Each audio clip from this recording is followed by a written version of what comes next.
Lunes 22 de marzo de 2019, muy buenos días y bienvenidos a su programa Contacto Directo. Revisemos quiénes son nuestros invitados. Luis Verde Soto, consejero nacional electoral. El conteo del voto nulo para la elección de consejeros de participación ciudadana y sus disyuntivas a pocas horas de que los ecuatorianos acudan a las urnas.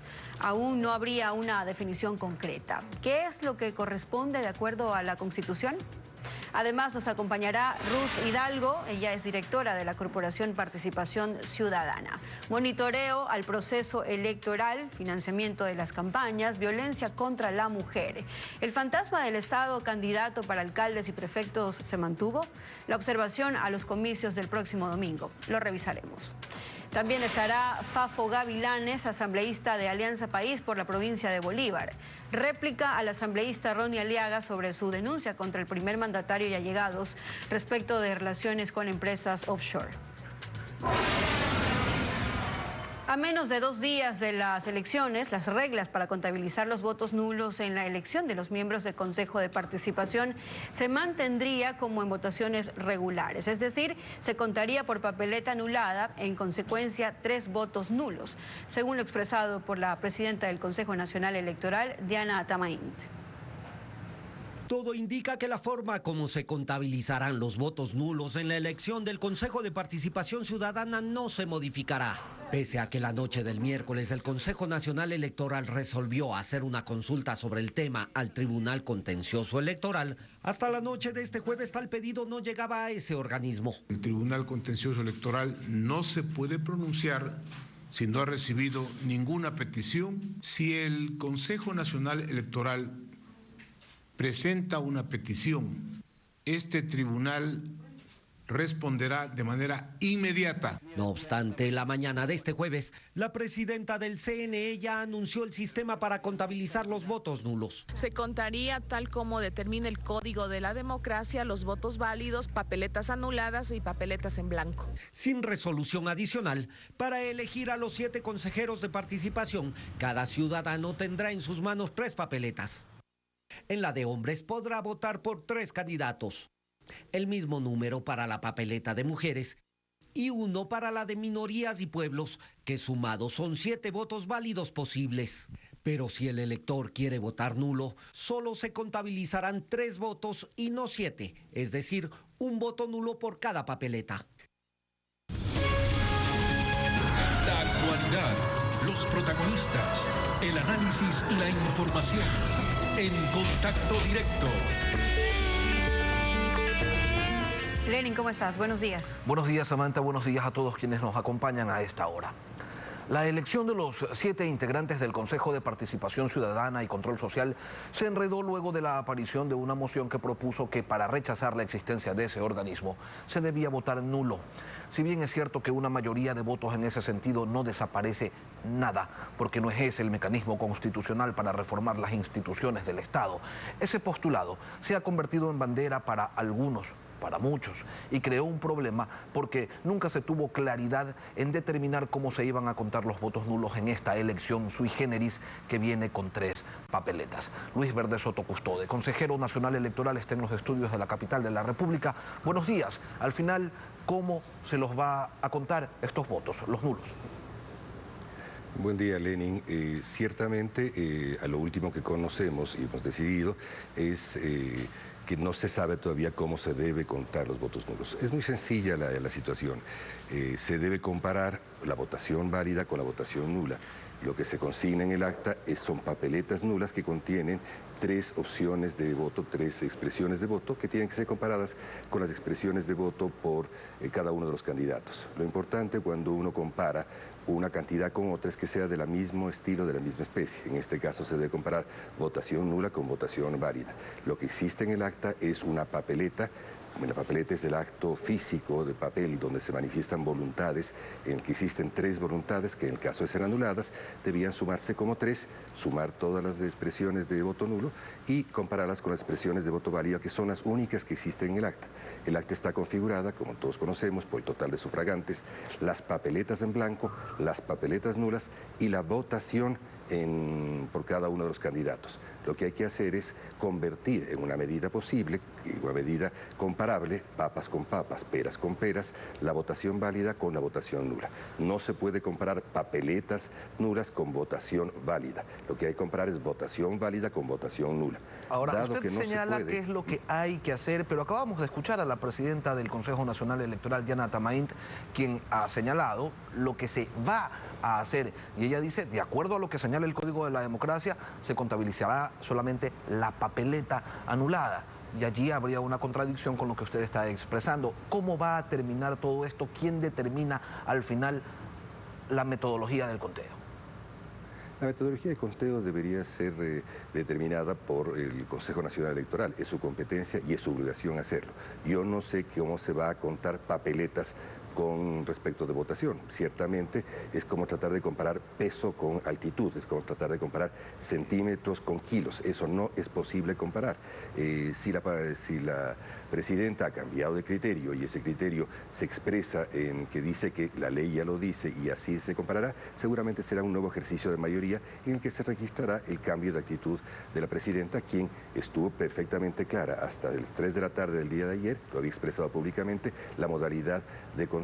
Más aún se me pidió a mí que hiciera una forma de metodología para contar. Esta se la expresé, conocía plenamente la presidenta cómo debía realizarse. Si ella ha cambiado de criterio, pues ciertamente corresponde a una nueva posición política que adopte. Usted habla de hasta ayer que tenía un criterio. Yo tenía referenciado sus declaraciones del día martes, cuando señaló que existía un acuerdo previo, que había una mayoría que aprobaría el sistema de conteo de los votos nulos que usted propone. A la hora de votar por la moción el miércoles, Diana Tamaint se abstuvo. ¿Qué es lo que la hizo cambiar de opinión a su criterio? ¿Cuál es la noción que usted tiene sobre esta variación? Lo único constatable es que la presidenta cambió de criterio. La razón por la cual cambió de criterio debe explicarle a ella. Yo no conozco ni puedo conocerla. El contencioso electoral dijo la tarde-noche de ayer que no había recibido ningún pedido. Entonces, ¿cómo se resuelve esto? Que de paso la solución que se busca es bastante sui generis, porque se está pretendiendo con una resolución llenar un vacío que tiene el Código de la Democracia, ¿no? Ciertamente lo que ocurrirá es de que entiendo que a la noche el Tribunal Contencioso ya recibió un pedido de consulta, no sé en qué términos, ciertamente los consejeros no conocemos en qué términos se hizo ese pedido de consulta. Nosotros lo que pedimos es de que se consultara ese reglamento que habíamos, o esa resolución que habíamos presentado, para que se aclarara y ellos pudieran emitir un criterio. El criterio del contencioso deberá estar ajustado a sus competencias y seguramente invocará nuestras competencias. Las competencias del Consejo Nacional son claras. Más allá de cómo se cuenten los votos nulos, digamos, pongámonos en el escenario, consejero, de que gana esa propuesta, la del voto nulo. ¿Qué se haría después?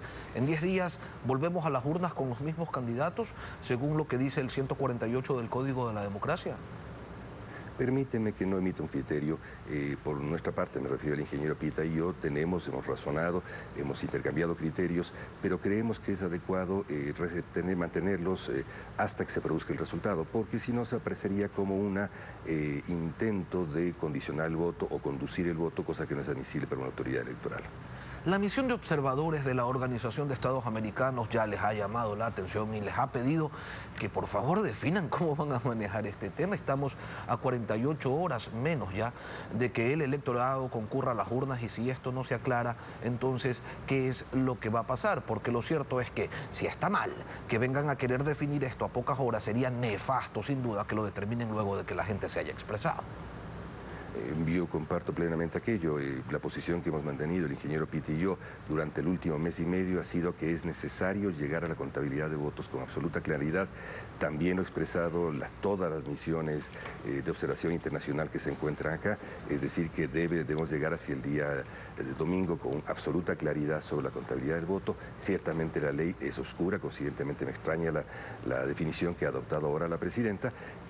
Consiguientemente, lo único que creería yo es de que nosotros nosotros no debemos desafiar ni el sentido común ni la visión internacional de colaboración que nos están mostrando este rato. Es decir, que debemos llegar con una visión clara para todo el público sobre cómo debe producirse la contabilidad del voto nulo. El voto nulo es una opción de voluntad.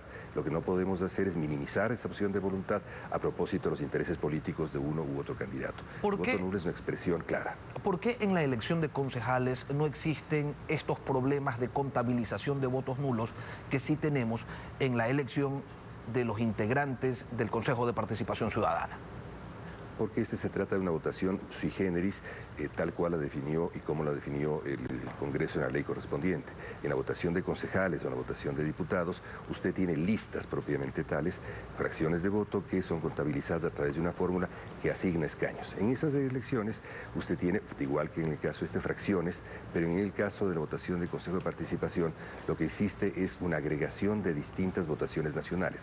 Para decirlo de modo metafórico, se trata de 7 elecciones presidenciales juntas, en las cuales 3 corresponden a varones, 3 a mujeres y una a nacionalidades. Esa es la diferencia. Aquí no hay listas, se trata de una votación uninominal, o sea, se elige un nombre, es mayoritaria, se elige al primero y consiguientemente eso determina que existan esta modalidad que no es la de las listas tradicionales de diputados o de concejales. En lo político, tenemos a Jaime Nebot y a Rafael Correa coincidiendo en que no hay que votar nulo, y a Guillermo Lasso, en concordancia con Julio César Trujillo, respaldando el voto nulo. Yo le pregunto, ¿estas posturas e intereses políticos se filtran o se imponen en las decisiones del Consejo Nacional Electoral? En las mías no, en las del ingeniero Peter entiendo tampoco, es su decisión, él lo mostrará en su momento, pero en las nuestras yo estoy plenamente convencido de que no. En nuestro caso jugamos el rol que hay que jugar, es decir, de autoridades electorales que lo que tienen que hacer es establecer una norma ex ante de que ocurra un acontecimiento. El acontecimiento tiene que ser plenamente normado y por eso hemos planteado una forma de lectura. Esa forma de lectura lo que hace simplemente es dejar con claridad en niveles comparables, suficientes, sin bajar el volumen ni la expresión de ninguno de los actores. Es evidente que este rato en Ecuador hemos pasado de una significación diferente del voto nulo.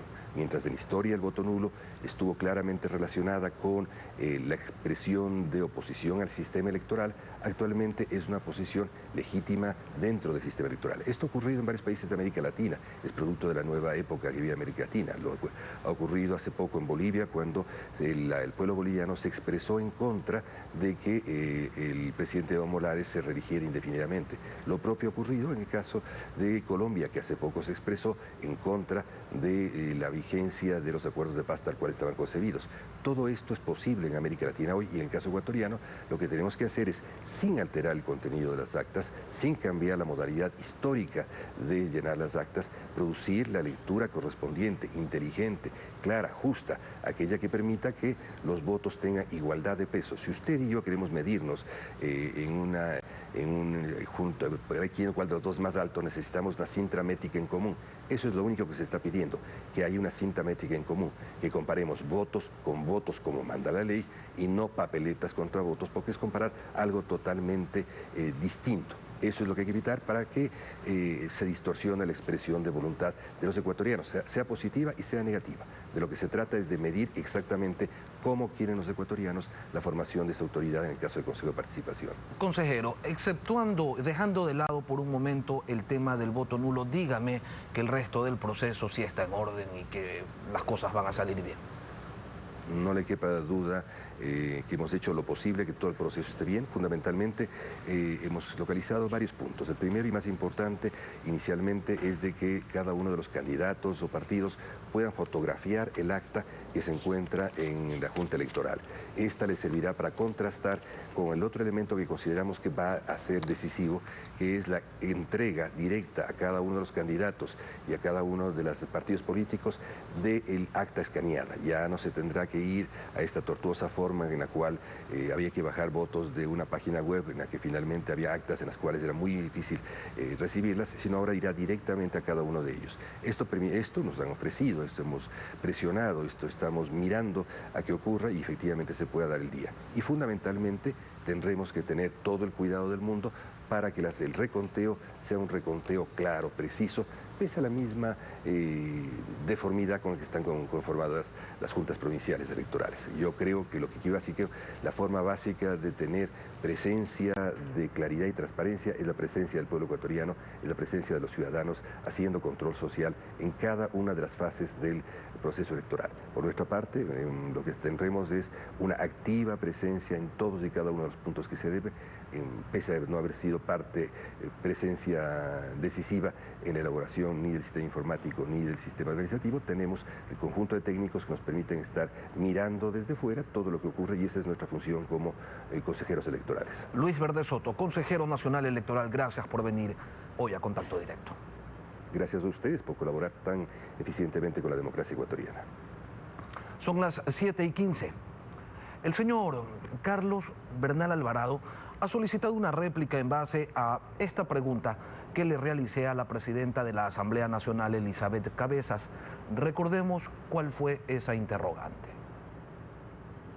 Y el Consejo de Participación Ciudadana ha sido muy claro, muy contundente. 700 millones de dólares fueron asignados, mal utilizados, destinados para la reconstrucción, fueron mal utilizados. 400 de estos 700 millones se entregaron en contratos a familiares de quien estaba al frente de la reconstrucción de Manabí.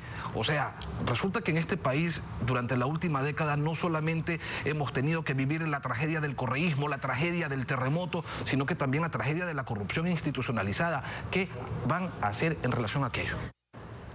El señor Carlos Bernal Alvarado, quien en los últimos tiempos ha tenido que afrontar 2 indagaciones penales por parte de la Fiscalía General del Estado, una por posible peculado y otra por un presunto enriquecimiento ilícito, requiere que se lea íntegramente una extensa comunicación que dirigió al Consejo de Participación Ciudadana y Control Social de Transición, que es quien lo acusa de haber manejado mal cientos de millones de dólares destinados a la reconstrucción de Manabí y de haber beneficiado a su familia con contratos de otros cientos de millones de dólares. Al señor Bernal Alvarado también lo mencionó José Conceizao Santos, el delator de Odebrecht, cuando contó que la empresa brasileña pagó 6 millones de dólares para conseguir el contrato del trasvase Daule Vinces. Según Santos, Bernal se benefició de ese dinero. Bernal, por su parte, lo niega. Diana Salazar, sin embargo, desde la UAFE, remitió un informe al entonces fiscal Paul Pérez, un informe que refiere a millonarias transferencias de Odebrecht, Sinohydro y otras empresas a cuentas de Bernal y algunos otros miembros de su familia. Entonces, señor Bernal, no nos envíe una carta que se refiere solo a uno de los tantos temas en los que a usted se lo ha señalado. Mejor díganos qué día le resulta mejor y venga, aquí le reservamos un espacio para que nos cuente en detalle su versión de los hechos y cómo le está yendo en esa, suponemos, complicada tarea de defenderse ante la justicia. Y tras la pausa, Ruth Hidalgo, directora de la Corporación Participación Ciudadana, monitoreo del proceso electoral. ¿Se mantuvo el Estado candidato para las campañas de alcaldes y prefectos? Financiamiento y la violencia política. Ya regresamos.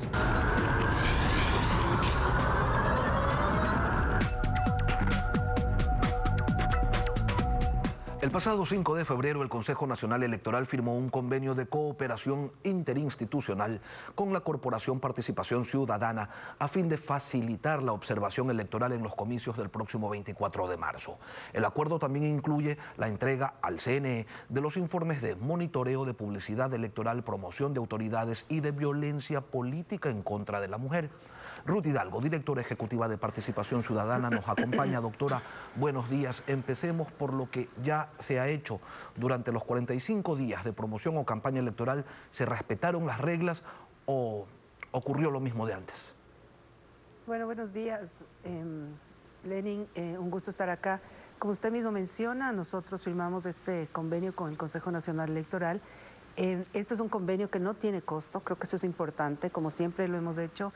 Nosotros lo hacemos como una contribución cívica, por lo tanto no ha tenido ningún costo para el Consejo Nacional Electoral. En tal sentido, nosotros hemos monitoreado 10 canales de televisión, es una muestra pequeña. y hemos testado una capacidad de mirar qué es lo que pasa con la publicidad oficial, con el pautaje y el uso del bono de promoción electoral y por supuesto también qué ha pasado con esta violencia en redes específicamente hacia mujeres candidatas y mujeres que tienen cargos de relevancia. En tal virtud, sí tenemos algunos resultados que son bien interesantes, Lenin. En primer lugar, sí quisiera decirle que haciendo un comparativo de los años anteriores, estoy hablando de los últimos 10 años, en donde teníamos en tiempo de campaña electoral un ataque, por decirlo de alguna manera, a un reforzamiento de la publicidad oficial en contra de lo que establece la ley. En esta ocasión eso ha bajado. Yo creo que eso es importante y objetivamente hay que mencionarlo. ¿Estamos hablando del Estado candidato? Del Estado candidato por un lado, pero también del Estado pautando siempre fuertemente, aun cuando sean tiempos electorales. Lo que pasaba anteriormente, Lenin, era que había, por ejemplo, unas diferencias tan grandes como que el Estado pautaba 5.000 y pico minutos, por decirlo, 5.000 y pico spots en televisión en tiempo electoral y los candidatos en total ajustaban 500 más o menos de spots. Doctora Hidalgo, pero cabe aquí hacer una diferenciación entre lo que es el gobierno central y lo que son los gobiernos seccionales, o esa conducta a la baja ustedes la tienen registrada en todos los casos. Sí, yo creo que es importante hacer una valoración a nivel del gobierno nacional, pero también a nivel de los gobiernos autónomos descentralizados. Y allí, por ejemplo, le puedo comentar que nosotros hemos, como siempre, monitoreado el cumplimiento del artículo 219 y en comparación a los años pasados, a los últimos 10 años, teníamos en tiempo electoral permanentemente muchos funcionarios que al mismo tiempo eran candidatos y que estaban, por ejemplo, para la reelección, que pautaban y sobre todo ponían y promocionaban sus nombres en eventos, en vallas publicitarias o en otros espacios contraviniendo lo que establece el 219. En esta ocasión no hemos tenido esta identificación, digamos así, tan fuerte. Tuvimos una identificación de un gobierno local que inmediatamente después de que nosotros lo pusimos en nuestros boletines de prensa, retiraron esas propagandas, de manera que eso comprueba también lo eficaz que muchas veces es este tipo de iniciativas desde sociedad civil cuando tenemos autoridades que de alguna manera son sensibles a aquello. Bueno, y también es consecuencia de que ya no exista esta reelección indefinida, ¿no? que permitía por un lado la perennización de ciertos políticos y por otro lado el abuso de los recursos públicos para promocionar su imagen. Más que eso también, como usted menciona, es cómo la visión anterior tenía o pensaba o le pensaba a los medios públicos. Antes los medios públicos eran espacios de proselitismo político permanente y especialmente eran medios además que durante el proceso electoral reforzaban su propaganda o su publicidad para reforzar, dependiendo del tiempo de las elecciones, candidaturas de exministros o candidaturas de anteriores funcionarios públicos también. Entonces, sí creo que es importante recalcar que esta visión actualmente sí ha cambiado, se ha modificado y por lo tanto se ha visto obviamente reflejada en una disminución de pautaje ostensiblemente en lo que tiene que ver con los organismos del Estado en tiempos electorales y obviamente eso ha facilitado de alguna manera para que los candidatos en este tiempo tengan un poquito más de oportunidad, a pesar de que han sido más de 80,000, que ha sido una cantidad histórica enorme, pero han tenido un poquito más de oportunidad de poder pautar y de poder manifestar en medios de comunicación sus propuestas y sus argumentos. ¿Fue equitativo el trato que recibieron los candidatos? Se lo pregunto porque los aspirantes, por ejemplo, a formar parte del Consejo de Participación Ciudadana, si de algo se han quejado, bueno, y dejando de lado lo del voto nulo, fue de que no podían hacer campaña como los candidatos a otras dignidades.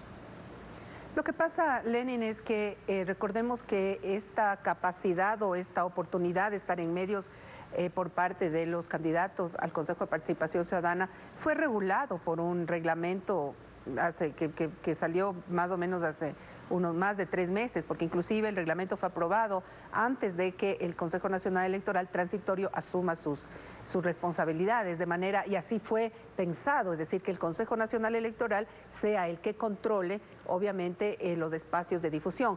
Esto a la larga habría que, después de que pasen las elecciones, habría que hacer un análisis bastante sesudo sobre si esa fue la mejor manera o no, porque también hay que tomar en cuenta que idealmente se suponía también que los candidatos al Consejo de Participación Ciudadana no representaban o no representan a ningún partido político, con lo cual no podían tener el mismo tratamiento que para difusión de sus argumentos que tiene un candidato, obviamente que tiene además derecho al Fondo de Promoción Electoral. Doctora Hidalgo. Todo esto ha sido una primera vez también que hay que ver a futuro cómo se controla este tipo de cosas. Desde el mismo Consejo Nacional Electoral se advirtió la presencia de dineros del narcotráfico en algunas campañas electorales, compra de votos y financiamiento de espectáculos públicos con dineros ilícitos. Denuncia gravísima sobre la que después nada más se ha dicho. ¿Ustedes dentro del monitoreo realizado pudieron detectar algo de esto? No, de ninguna manera. Nuestro monitoreo más que nada cumple la misión de ver cómo el Fondo de Promoción Electoral es usado, es decir, nosotros nos remitimos al Fondo de Promoción Electoral que el Consejo Nacional Electoral otorga a los candidatos. Por otro lado, el nivel y la potencia con la cual es utilizado la pauta, digamos, oficial, porque usted sabe que nuestra misión siempre en esto es insistir en que la publicidad oficial tiene que ser mínima y son únicamente cuando se necesita, porque finalmente son recursos públicos que son usados en ello, de manera que aquello que usted menciona no hemos tenido la capacidad de monitorear, entonces no tenemos información. Inédito es en el país el monitoreo de la violencia política en contra de la mujer durante la campaña. ¿Cuáles son los resultados que se obtuvieron, doctora Hidalgo? Sí, bueno, nosotros iniciamos este proceso de monitorear a la luz de que obviamente es ya de conocimiento público que la violencia hacia las mujeres en todo tipo, ya sea física, sexual, etcétera, es un problema nacional. Y obviamente advertimos en nuestros procesos de monitoreos que especialmente en redes sociales existe un aumento importante que nos ha llamado la atención respecto a las mujeres candidatas y a las mujeres que de todas maneras están ocupando algún puesto de relevancia. Y además, tomando en cuenta que la discusión acerca de la necesidad de promover una mejor participación política de las mujeres en el país en general, nosotros vimos que esto era importante identificar para tener sobre todo, Lenin, una data importante para que quizá después de las elecciones nosotros podamos proponer alguna reforma hacia el tema electoral, hacia quizá una reforma electoral que vaya orientada a disminuir la violencia, porque definitivamente lo que está pasando, según nuestro estudio y nuestros datos, es que este nivel de violencia que es altísimo, Lenin, lo que está al final provocando es un desincentivo en las mujeres que quieran participar políticamente, y eso realmente es negativo para la democracia, tomando en cuenta que las mujeres formamos parte más del 50% de la población, de manera que por eso lo hicimos. Los datos son alarmantes. En este proceso estamos ahorita armando el consolidado, pero le puedo adelantar algo. Tenemos más de 500 tweets, es decir, en 45 días, más de 500 y pico de tweets que son violentos, y dentro de esos 500 tweets, más de 600 o 700 expresiones negativas que van además relacionadas con el rol, con los estereotipos, con el físico, con la moral, con la tendencia sexual, con si es que tiene pareja o no. Y yo creo que eso es importante visibilizarlo para pararlo y obviamente tomar las medidas necesarias y apropiadas para promocionar que las mujeres participen activamente. Doctora Hidalgo, brevemente y para culminar, ¿en qué va a consistir el trabajo de observación que realizarán este 24 de marzo y por qué no van a hacer un exit poll? Sí, bueno, nosotros hacemos conteo rápido, no hacemos exit poll, creo que eso es importante definirlo, sí. Vamos a tener una presencia de observación cualitativa con un grupo de voluntarios reducido en algunas provincias del país, las más, digamos, las más pobladas, porque nos interesa de alguna manera, como esta es una elección compleja, tan grande, etcétera, verificar cómo se desarrolla la organización del proceso. Creo que es importante y necesario también que sociedad civil esté presente haciendo una valoración y transmitiendo a la ciudadanía cómo ha ido las elecciones y su organización.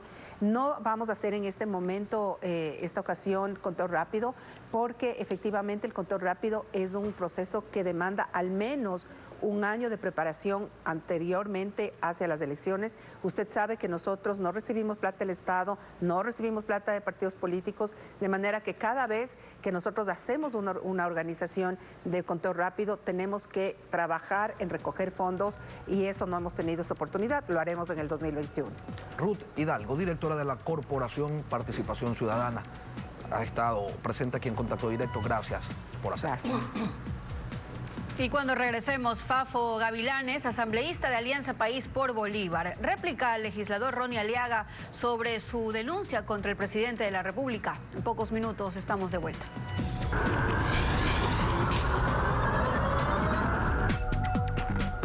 Y a esta hora nos acompaña Fafo Gavilanes, asambleísta de gobierno, integrante de la Comisión de Soberanía, Integración, Relaciones Internacionales y Seguridad Integral. Buenos días, legislador. Usted solicitó ejercer el derecho a la réplica a la intervención que el asambleísta suplente principalizado Ronnie Aliaga realizó en este espacio. Escuchemos un fragmento de lo que él dijo.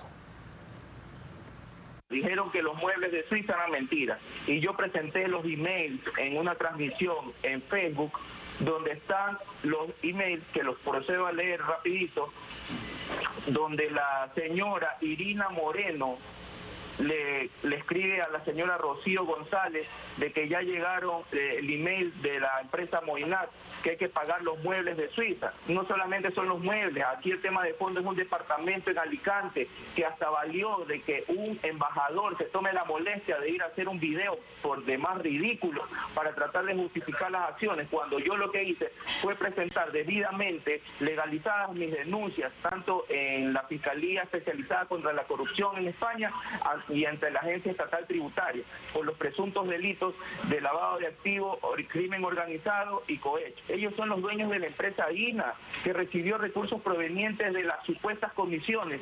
La empresa Recorsa, por la contratación de la hidroeléctrica Sinohidro, por más de 18 millones de dólares de estas supuestas comisiones. Y hay papeles que han sido presentados en la Fiscalía.